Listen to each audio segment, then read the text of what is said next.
सबसे पहले तो प्रेसिडेंट रहते हुए डॉक्टर एपीजे अब्दुल कलाम ने अफजल गुरु की जो दया याचिका थी, फांसी विरुद्ध याचिका थी, उसमें संदिग्ध निर्णय लिया। कैसे? अच्छा, अफजल गुरु को प्रमोट करने का श्रेय किसको जाता है? जाहिर सी बात है कांग्रेस को जाता है। एपीजे अब्दुल कलाम जिस समय प्रेसिडेंट थे उसका एक बड़ा हिस्सा तब बीता जब अच्छा खासा हिस्सा कांग्रेस के शासनकाल में बीता था।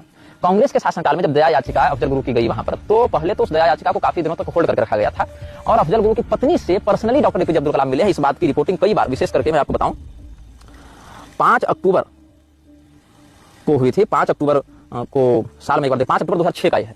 5 अक्टूबर 6 को ये द डॉन जो पाकिस्तानी अखबार है वो भी छापा था, पाकिस्तानी होकर भी छाप रहा है। भारतीय मीडिया में, इकोनॉमिक टाइम्स, ये सब रेडिट में भी आप पढ़ सकते हैं उसको। 5 अक्टूबर 2006 का जो समाचार है, जहां पर बताया गया कि 20 मिनट तक कलाम के साथ अफजल की वाइफ तबस्सुम की मीटिंग हुई है, जहां पर एपीजे अब्दुल कलाम ने जो भी आश्वासन दिया होगा उसकी डिस्कशन हुई। बाद में अब्दुल कलाम ने कहा कि हमको तो कोई दया याचिका मिली ही नहीं, अब हुआ क्या?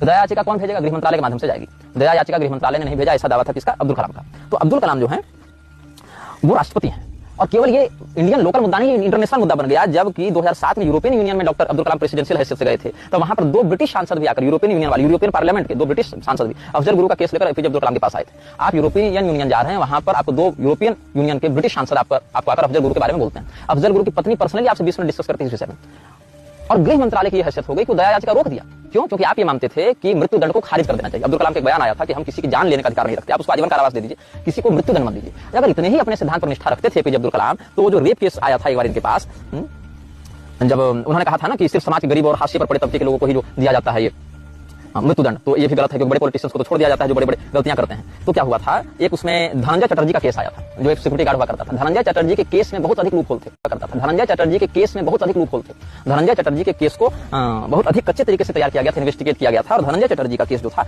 उसको जब दया याचिका बनाकर एपीजे अब्दुल कलाम के पास भेजा गया, तो उन्होंने उसकी दया याचिका को कैंसिल करके उसको मृत्युदंड बरकरार रखा था। तब इनका सिद्धांत कहा गया था। अफजल गुरु के मामले में देरी लेने के कारण अफजल गुरु को तात्कालिक फांसी नहीं मिल पाई, जो बाद में प्रणब मुखर्जी के कार्यकाल में इसको एग्जीक्यूट किया गया था। तो आप समझ लीजिए कि जकात फाउंडेशन का निर्माण करने वाला व्यक्ति, अफजल गुरु के प्रति ऐसी हमदर्दी दिखाने वाला व्यक्ति आपका नायक बना हुआ है, क्योंकि उसको कोर्स में और मीडिया में इतना अधिक जेंटलमैन दिखाया गया कि आप विश्वास नहीं कर सकते कि पीठ पीछे और क्या क्या हो सकता है। वक्फ बोर्ड, जिसके विरुद्ध आप इतना बड़ा आंदोलन कर रहे हैं, वक्फ बोर्ड जो भारत के लगभग प्रत्येक भूभाग को अपना मानता है, उसका सपोर्ट कौन कर रहे थे? Doctor APJ Abdul Kalam. वक्फ बोर्ड का समर्थन करने वाले अब्दुल कलाम, जकात फाउंडेशन बनाने वाले अब्दुल कलाम। आपको एक बहुत बड़े वैज्ञानिक के विषय में पता होगा, उस पर आर माधवन ने एक मूवी बनाई है रॉकेटरी के नाम से, नंबी नारायण के नाम से। वो इसरो के वैज्ञानिक थे जिनको सीआईए ने फंसाया था जासूसी के चार्ज लगाकर। उनको एपीजे अब्दुल कलाम ने सपोर्ट करने के बजाय, लीगली सपोर्ट करने के बजाय, अपने इन्फ्लुएंस का प्रयोग करके उनका पक्ष लेने के बजाय कहा कि आप सरेंडर कर दीजिए और आप इस केस में लगे आरोपों को स्वीकार कर लीजिए। नंबी नारायण ने इसको कई बार, उनके इंटरव्यूज आते रहते हैं, वहां पर उन्होंने स्पष्ट किया है कि उन्होंने इस बात को ठुकराया कि जब मैं गलत नहीं हूं तो मैं क्यों स्वीकार करूं।